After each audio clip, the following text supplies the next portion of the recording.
Start करूंगा।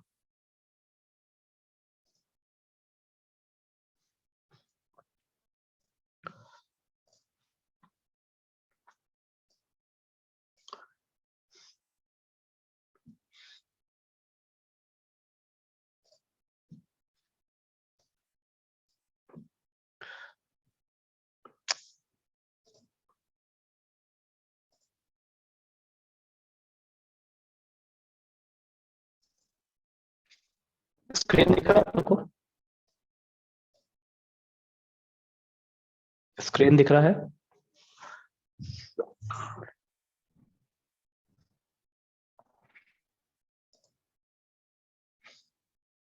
ठीक है।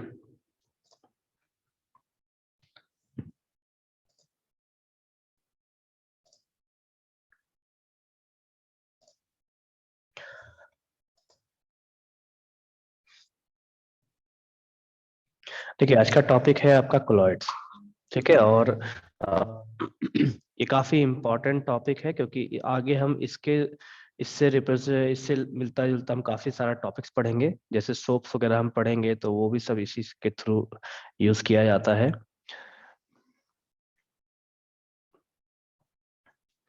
इन ग्रीक, कोला मीन्स ग्लू एंड आर्डोस मीन्स लाइक। ठीक है, कोलॉइड्स का मतलब है ग्लू जैसी चीजें, चिपकने वाली जैसी चीजें। देन कोलॉइडल पार्टिकल्स, देखिए यहाँ पे जनरली फॉग आप कह सकते हो, या आ, एक मिनट, नहीं दिख रहा है अभी, बोले दिख रहा है जी। चलो ठीक है, मैं वापस से शेयर कर रहा हूँ।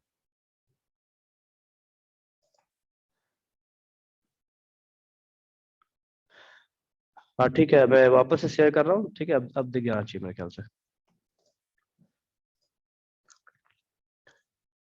अब दिख रहा है?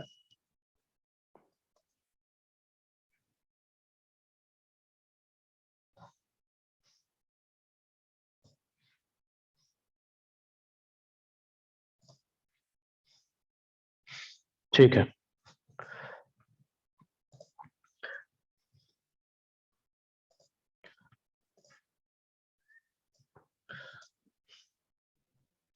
देखिए, कोलॉइड्स का मतलब क्या है?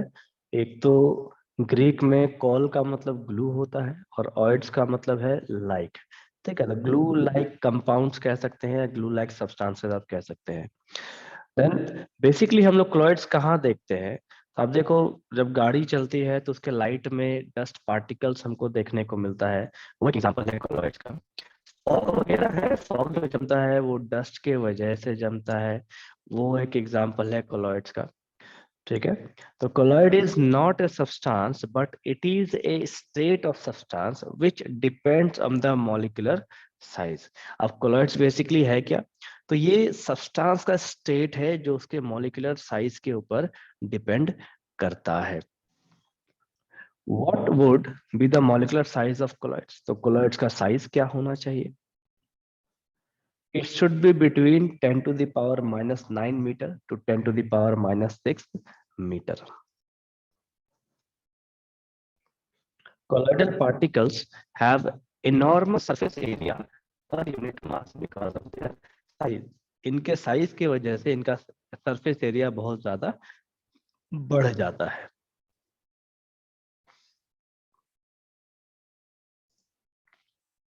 Then consider a cube with 1 centimeter side. ये आपका क्यूब है जिसका साइज आपको देखा 1 centimetre. Can anyone tell what would be the surface area of this cube? Surface area क्या हो सकता है इसका? 6 सेंटीमीटर स्क्वायर, क्योंकि 6 सरफेस हैं इसके, इसलिए। तो मैं एक एक चीज यहाँ से सेव करता जाता हूँ ताकि आपको बाद में मिल सके। देखो, ये समझने के लिए है, ठीक है, ऐसा नहीं कि आप नोट्स में हर चीज यहाँ से उतार देना। Now, to get colloid particle, you have to divide this cube into 10 to the power 12 cubes. अब इस क्यूब को हमको कितने हिस्से में तोड़ना होगा? इसे 10 के पावर 12 में तोड़ना होगा। Now, what will be the surface area of cube particles? Volume of big cube is equal to 1 centimetre cube, तो volume of small cube is equal to 1/10⁻12 centimetre cube. तो बेसिकली टोटल सरफेस एरिया कितना हो जाएगा, 60,000 centimetre square. अब देखो ये जो calculation है इनसे हमको कोई लेना देना नहीं एग्जाम में, ठीक है, लेकिन हम लोग बेसिकली क्या देख रहे हैं, हम लोग कोलॉइड्स के पार्टिकल साइज को हम बेसिकली यहाँ पे देख रहे हैं। In 1861, Thomas Graham observed that sugar, urea, sodium chloride passed through the membrane while others like glue, gelatin did not. He called it colloids. ठीक है, अब यहाँ पे देखो मेम्ब्रेन कहने का क्या मतलब है, हमने राउट सॉरी सॉल्यूशन चैप्टर में हमने सेमी परमेबल मेम्ब्रेन पढ़ा है, तो यहाँ पे ये मेम्ब्रेन उसी चीज का जिक्र किया गया है। ठीक, तो ये क्या कहते हैं, इन्होंने क्या देखा कि जो चीनी है, यूरिया है या NaCl है, ये मेम्ब्रेन से पास हो रहा है लेकिन ग्लू गेलाटिन जैसी चीजें पास नहीं हो रहे, तो इसको इन्होंने क्या कहा, इन्होंने कहा कोलॉइड्स। क्यों, तो बेसिकली इनके साइज के ऊपर इन्होंने इसको डिस्क्राइब किया है। A colloidal solution is a heterogeneous subsystem in which one substance is dispersed, that is dispersed phase, as large particles in another substance dispersion medium। तो हम लोग सॉल्यूशन में, देखो सॉल्यूशन में हम दो चीजें पढ़ते हैं, ठीक, क्या क्या पढ़ते हैं, कोई बता सकता है, किसे याद है? सॉल्यूशन में हम दो चीजें क्या क्या पढ़ते हैं? हम्म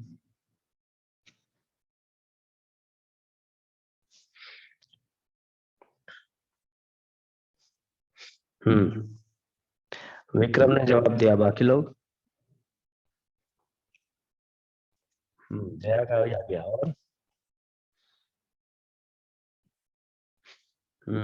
मनु का भी आया, साक्षी का भी आया। साक्षी और नहीं होगा, एंड होगा, क्योंकि हम दोनों चीजें पढ़ते हैं। Saumya, Raoult law and Henry's law नहीं। देखो सॉल्यूशन में हम दो चीजें पढ़ते हैं, ठीक है, पहला तो हमारा सल्यूट होता है और दूसरा हमारे पास सॉल्वेंट होता है, ठीक है। तो ये कब पढ़ते हैं, ये जिक्र होता है ट्रू सॉल्यूशन के लिए। अब देखो यहाँ पे वर्ड जुड़ गया ट्रू सॉल्यूशन, तो ट्रू सॉल्यूशन हम तब जोड़ेंगे जब हम बात करें होमोजीनियस सॉल्यूशन की, ठीक है, या फिर ट्रू सॉल्यूशन हम तब जोड़ते हैं जब हम कोलॉइड्स की डेफिनेशन को समझाते हैं, तब जोड़ते हैं, ताकि हमको सॉल्यूशन में, कोलॉइड्स में और सस्पेंशन में फर्क समझ में आ सके। तो सॉल्यूशन में दो चीजें हैं, एक तो हमारा सॉल्यूट और दूसरा हमारे पास सॉल्वेंट। तो उसी तरीके से कोलॉइड्स में भी दो चीजें होती है, एक तो डिस्पर्स्ड फेज और एक होता है डिस्पर्शन मीडियम, ठीक है। डिस्पर्स फेज आप यहाँ पे सॉल्यूट कह सकते हैं, डिस्पर्शन मीडियम यहाँ पे आप सॉल्वेंट कह सकते हैं, ठीक है। चलिए आगे देखें।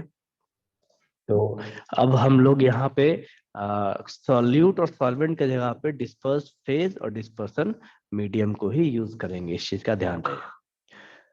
तो हेट्रोजीनियस सब्सटेंस क्या है, एक मिनट इसको मैं इरेज कर देता हूँ।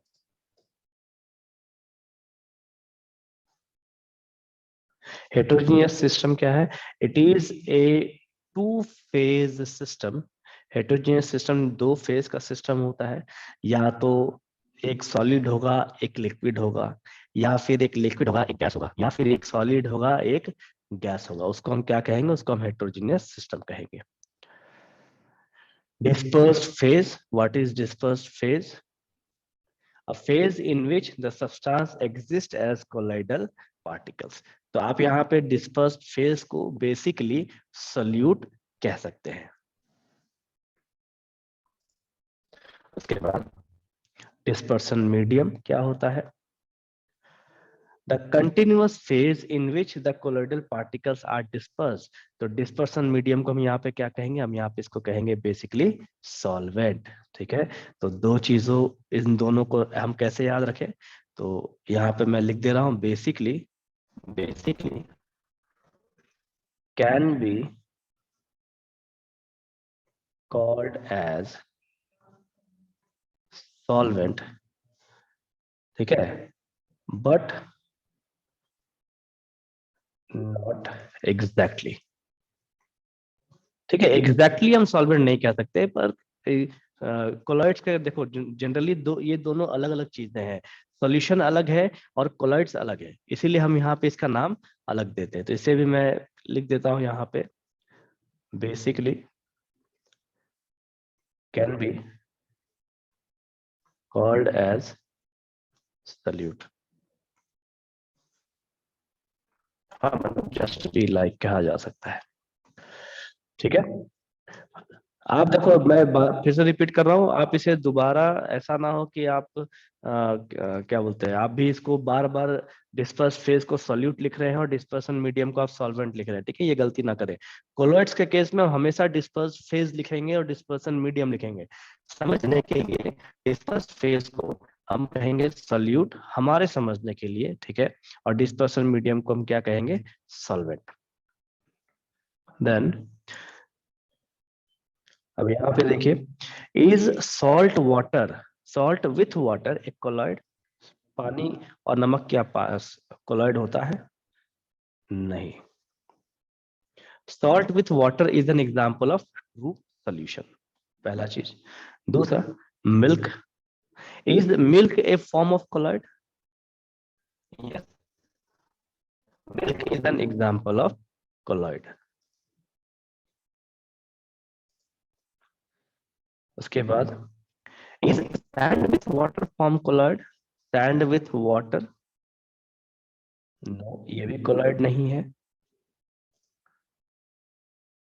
जया ठीक है, ठीक है, sand with water is an example of suspension, ठीक है, देखो sand with water is an example of suspension.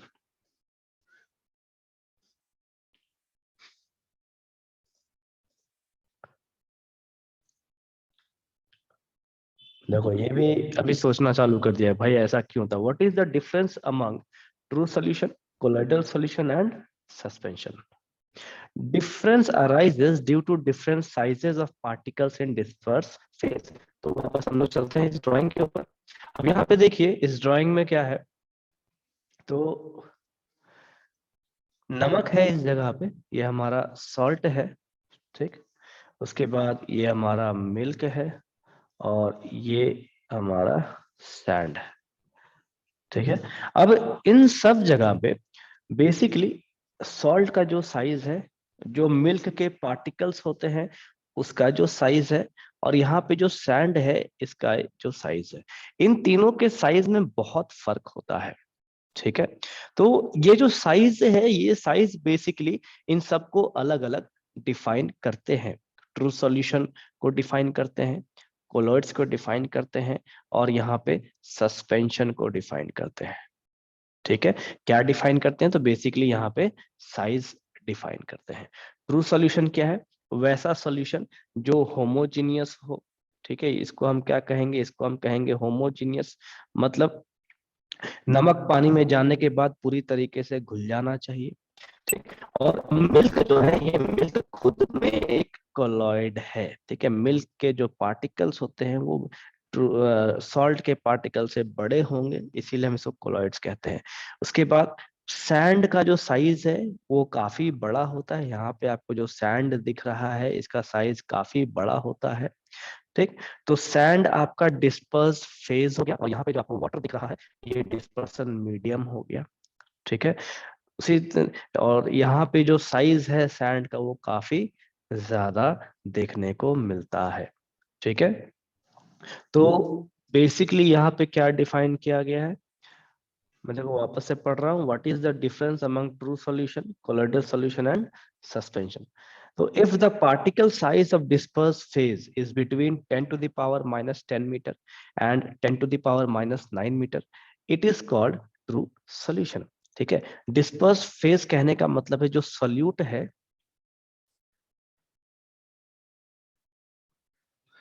अगर शुगर को ज्यादा अमाउंट में लेके और वाटर को डिसॉल्व करके एक सॉल्यूशन बना लेंगे, उसके बाद कोई अदर सब्सटेंस ऐड करेंगे तो शुगर सॉल्यूशन को कोलाइड कह सकते हैं, शुगर सोल्यूशन को कोलॉइड्स, देखो वहां पे आपका सॉल्यूशन का फंडा चेंज हो गया, ठीक है। क्यों चेंज हो गया विक्रम? क्योंकि आप यहाँ पे दो टाइप के सॉल्यूट ले रहे हैं, ठीक है। एक तो आपने शुगर ऑलरेडी डाल रखा है, उसके बाद आप वापस से सॉल्यूट ले रहे हैं, ठीक। अब जो आप सॉल्यूट ले रहे हो वो सॉल्यूट कैसा है, या तो अगर मिक्स नहीं होता है तो उसको हम डिफरेंटली डिफाइन करेंगे, ठीक है। लेकिन जनरली आप यहाँ पे वाटर प्लस शुगर, इसको हम सॉल्वेंट नहीं कहते, इस चीज का ध्यान रखिए, ठीक है। आपने वाटर में क्या किया, शुगर डाला और तब आप एक दूसरा सॉल्यूट डाल रहे हैं, इसको हम जनरली टर्शियरी सॉल्यूशन डिफाइन करते हैं, ठीक है। देन यहाँ पे देखिए नेक्स्ट है एग्जाम्पल सॉल्ट विथ वाटर, ठीक है। यहाँ पे सॉल्ट और वाटर है, इन दोनों का एग्जाम्पल है। एक सेकेंड, क्या आया, ठीक। सबसे बड़ा चीज कि पार्टिकल साइज डिस्पर्स फेज मतलब डिस्पर्स फेज क्या हो जाएगा, हमारा सल्यूट हो जाएगा। तो यहाँ पे सल्यूट का जो साइज दिया है वो दिया है 10⁻⁻10 मीटर एंड 10⁻⁻9 मीटर। तब हम इसको क्या कहेंगे, हम इसको कहेंगे ट्रू सोल्यूशन। ट्रू सोल्यूशन कह लीजिए, या फिर हम इसको बाइनरी सोल्यूशन भी कह सकते हैं, बाइनरी सोल्यूशन भी कह सकते हैं। बाइनरी सोल्यूशन कहने का मतलब है कि इसमें एक सल्यूट होगा और इसमें एक सॉल्वेंट होगा, ठीक है। तो यहाँ पे ये आपका सल्यूट है जो नमक है, और ये जो वाटर है ये आपका सॉल्वेंट है, ठीक। सबसे इंपॉर्टेंट चीज यहाँ पे ये जो रेंज दिया गया है, ये रेंज आपको एग्जाम में पूछता है, ठीक है। डायरेक्टली रेंज ऑब्जेक्टिव में आता है, तो मैं इसे स्टार मार्क कर दे रहा हूं ताकि आप इसे ऑब्जेक्टिव के लिए पढ़ सके। देन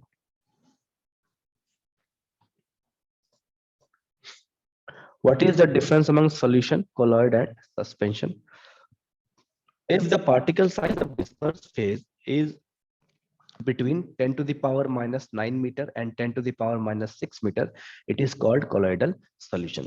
अभी देखो हमने ट्रू सॉल्यूशन में क्या देखा, 10 टू द पावर कितना से था, -9 से -10 के तक था, ठीक है। 10⁻⁻9 मीटर एंड 10⁻⁻10 मीटर था। लेकिन यहाँ पे क्या है, 10⁻⁻9 टू 10⁻⁻6 है, मतलब साइज जो है ये साइज सॉल्यूशन के साइज से बड़ा हो गया, साइज इंक्रीज कर गया है, साइज बढ़ गया है, ठीक है। तो ये जो चीज है ये आपका कोलॉइडल सॉल्यूशन में चला गया, मतलब सॉल्ट के साइज से इसका साइज अभी ज्यादा हो गया है। इसका एग्जाम्पल देख लेते हैं। एग्जाम्पल मिल्क, एक मिनट से सेव नहीं किया, ठीक है। Then if the particle size of dispersed phase is below 10⁻⁻6 meter, it is called suspension। मतलब अब यहाँ पे सॉल्यूट का जो साइज है वो और ज्यादा बड़ा हो गया। तो आप देखिए यहाँ जो बालू दिखाया गया है, जो रेत दिखाया गया है, इसका साइज नमक के साइज से बहुत बड़ा होता है। इस बालू का जो साइज है वो दूध के साइज, मॉलिक्यूलर साइज से भी बड़ा होगा। इसीलिए ऐसी चीजों को हम लोग क्या कहते हैं, ऐसी चीजों को हम लोग कहते हैं सस्पेंशन, ठीक है। सस्पेंशन मतलब ये जो रेत है, अगर आप एक गिलास पानी लीजिए उसमें 1 चम्मच रेत डाल दीजिए, वो रेत चुपचाप नीचे जाके बैठ जाएगा, ठीक है। और आपको क्लियर कट दिखेगा कि रेत नीचे जमा हुआ है। उसके यहाँ पे आप मिट्टी ले सकते हैं, ठीक है, मिट्टी भी जाके नीचे उसके सरफेस से बैठ जाएगा गिलास के, ठीक। तो आपको क्लियर वहां पे दिखेगा कि वो नीचे बैठा हुआ है कुछ। तो जो नीचे बैठा हुआ रहता है उसे हम कहते हैं सस्पेंडेड पार्टिकल्स। जैसे मैं एग्जांपल में दिखा देता हूँ, ये मान लीजिए एक बकेट है, आपने यहाँ पे पानी ले लिया, अब आप क्या करो, यहाँ पे डाल दीजिए सैंड, ठीक। आप जब बालू यहाँ पे डाल देंगे तो बालू क्या होगा, वो जाके ये वाला सरफेस पूरा का पूरा नीचे जाके बैठ जाएगा, ठीक है। अब ये जो सरफेस यहाँ पे बैठ गया, इसे हम कहते हैं सस्पेंशन, ठीक है। अश्विनी अपने स्क्रीन पे मत लिखो, डिलीट करो उसे, इसे हम कहेंगे सस्पेंशन या फिर सस्पेंडेड पार्टिकल्स, सस्पेंडेड पार्टिकल्स, ठीक है। अब देखो एक चीज, आप पीपीटी पढ़ते थे रिएक्शन में, पीपीटी का मतलब क्या होता है? प्रेसिपिटेट। पीपीटी नीचे क्यों बैठ जाता है? तो उसका मास ज्यादा होता था, इसीलिए पीपीटी बनता था और वो नीचे जाके बैठ जाता था।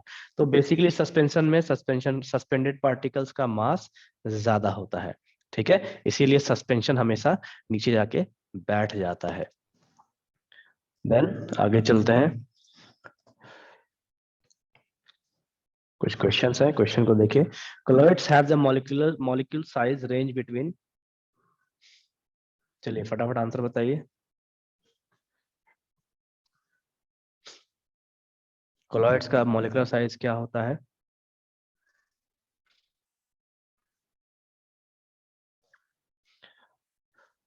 ऑप्शन डी, ठीक है, करेक्ट। उसके बाद second question, colloids are,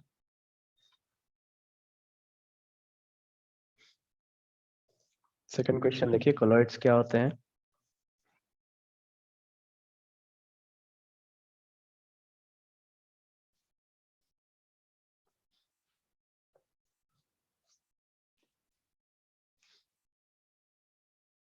heterogeneous substance, ठीक है।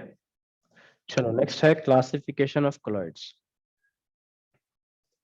colloids किन किन तरीके से क्लासिफाई किया गया है? सबसे पहला, physical state of disperse phase and dispersion medium, ठीक है। फिजिकल स्टेट कहने का मतलब है कि जो सॉल्यूट है या सॉल्वेंट है, तो हम सॉल्यूट सॉल्वेंट सॉल्यूशन के केस में यूज करते हैं।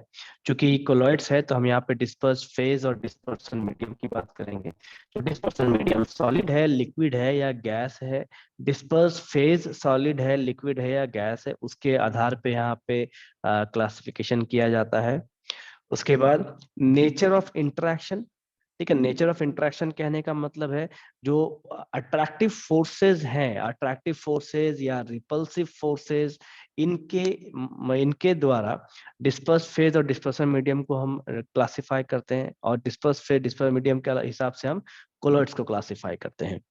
उसके बाद type of particle of the disperse phase, ठीक है। डिस्पर्स फेज का क्या क्या टाइप्स होते हैं, उस हिसाब से हम कोलॉइड्स को डिफाइन करते हैं। सबसे पहला, based on physical state of disperse phase and dispersion medium. तो डिस्पर्स फेज में भी सॉलिड, लिक्विड और गैस। डिस्पर्स फेज कहने का मतलब है कि जो सोल्यूट है वो सोल्यूट आपका सॉलिड हो सकता है, लिक्विड हो सकता है या फिर गैस हो सकता है। देखो मैं यहाँ पे ब्रैकेट में लिख दे रहा हूँ सोल्यूट।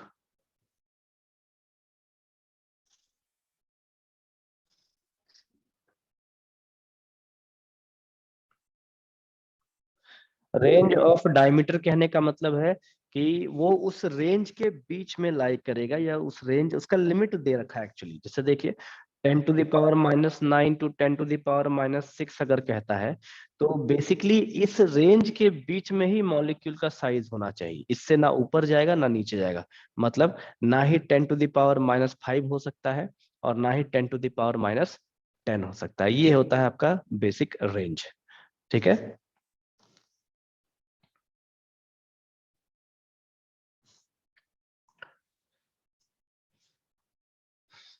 1/1000 नैनोमीटर दिया है, तो 1/1000 नैनोमीटर का मतलब ही हुआ, नैनोमीटर को मीटर में कन्वर्ट करो, 10⁻9 नहीं आएगा। 1 नैनोमीटर का मतलब क्या हो गया? 1 नैनोमीटर एंड 1000 नैनोमीटर।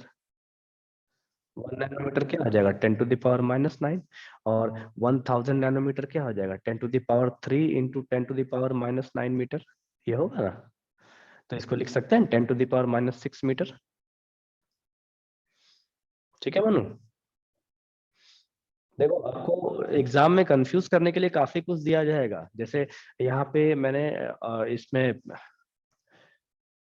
क्या बोलते हैं, इसमें मैंने मीटर में लिखा है, किताब में आपको 1 नैनोमीटर करके दिया होगा, या फिर जो नोट्स है मेरा वहां पे आपको नैनोमीटर मीटर हो सकता है, दोनों में दिया हो। और एग्जाम में ये भी हो सकता है कि आपको पिकोमीटर में भी थमा दे क्वेश्चन, या हो सकता है आपको माइक्रोमीटर में दे दे। तो पिकोमीटर, माइक्रोमीटर, ये सब आपको ध्यान रखना होगा, ये ऑलरेडी आपके फर्स्ट चैप्टर में दिया गया है, ठीक है। तो आपको इन सबको ध्यान रखना होगा किसका क्या कन्वर्जन फैक्टर है। और उस हिसाब से आपको कोलॉइडल के साइज का ध्यान रखना होगा। ठीक है, तो यहाँ पे डिस्पर्स फेज को हम बेसिकली क्या कहेंगे, हम कहेंगे सॉल्यूट। ठीक है, सॉल्यूट कह लीजिए या डिस्पर्स फेज कह लीजिए। डिस्पर्स फेज क्या क्या हो सकते हैं, चाहे तो सॉलिड, चाहे तो लिक्विड, या फिर गैस। ठीक है, देन आगे चला जाए।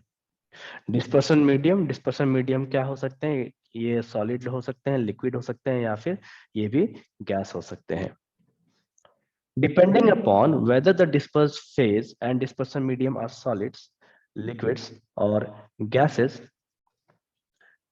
8 types of colloidal systems are possible। ठीक है, अब देखिए यहाँ पे क्या जिक्र कर रहा है या क्या चीज आया, सॉलिड हो, लिक्विड हो, या फिर गैस हो, तो इसके बिना पे टोटल कितने हो सकते हैं, टोटल 8 टाइप के कोलोइडल सिस्टम्स जनरेट हो सकते हैं।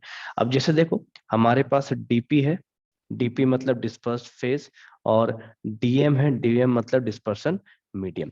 तो मान लीजिए अगर डीपी हमारा सॉलिड है तो सर इसके मैं थोड़ा इसे उल्टा लिखता हूँ तो ज्यादा अच्छा रहेगा समझने में।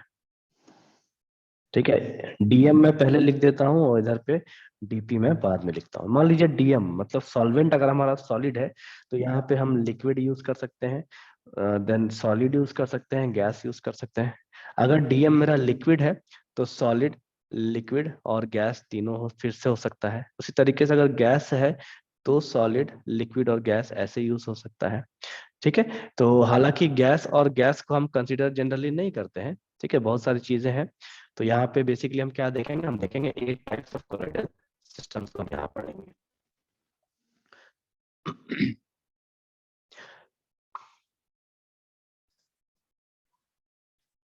डिस्पर्सन फेज, डिस्पर्स मीडियम, इसको हम कहेंगे कोलॉइड्स, सॉलिड, सॉलिड, इसको कहेंगे solid sol. Example, gemstone, coloured glass. एक मिनट, इसे मैं सेव कर देता हूँ।